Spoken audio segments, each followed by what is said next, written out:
Part 2, Section 3, The Fear of Suffering. The other great obstacle to abandoning oneself to divine providence is the presence of suffering in our own lives as in the world around us. Even for those who abandon themselves to Him, God permits suffering. He leaves them wanting of certain things in a manner sometimes painful. Think of the poverty in which the family of young Bernadette of Lourdes lived.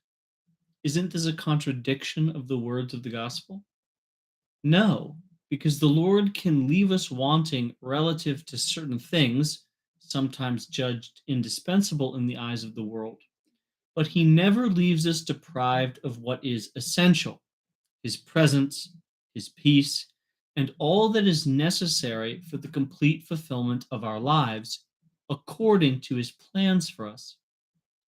If He permits suffering, then it is our strength to believe, as Therese of Lisieux says, that God does not permit unnecessary suffering.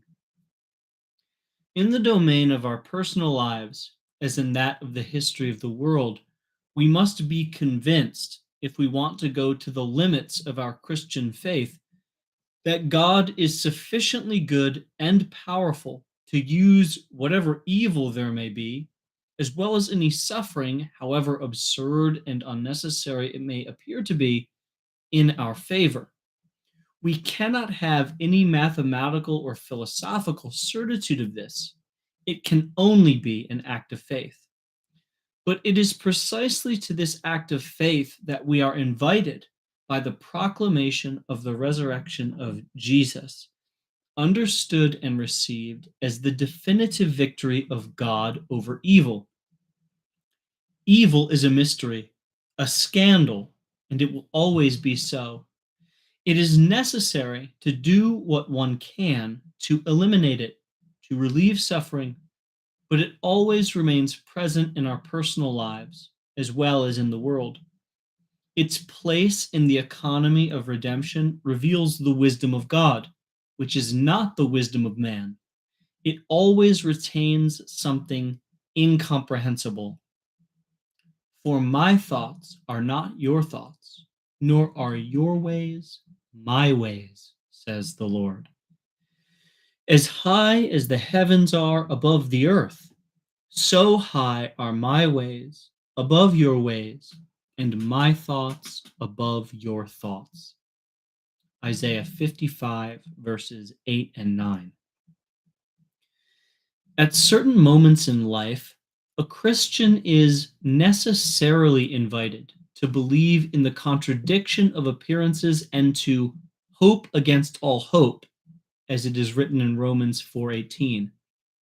There are inevitably circumstances where we cannot understand the why of God's activity because it is no longer the wisdom of man, a wisdom within our capacity to understand and explain by human intelligence. Rather, it is divine wisdom, mysterious and incomprehensible, that thus intervenes. And happily, we cannot always understand.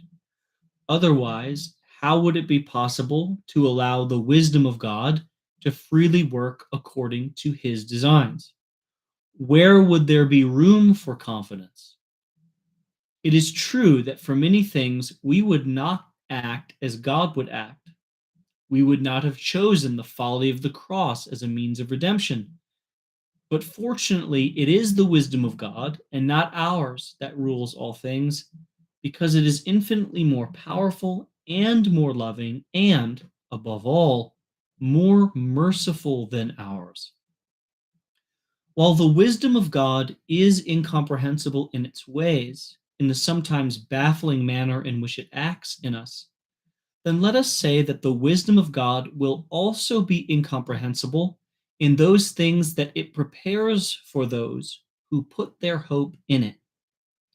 For that which it prepares surpasses infinitely in glory and beauty that which we can imagine or conceive. What eye has not seen nor ear heard, what the human heart has not conceived, what God has prepared for those who love Him, This God has revealed to us through his Spirit. 1 Corinthians 2:9. The wisdom of man can only produce works on a human level. Only the wisdom of God can realize things divine, and it is to divine heights that it destines us. This is consequently what must be our strength when faced with the question of evil, not a philosophical response, but the confidence of a child in God, in his love, and in his wisdom. The certitude that now we know that God works in every way for the good of those who love him and are called in accordance with his plan. Romans 8:28. And the sufferings of the present time simply don't compare with the glory to come that will be revealed to us. Romans 8:18.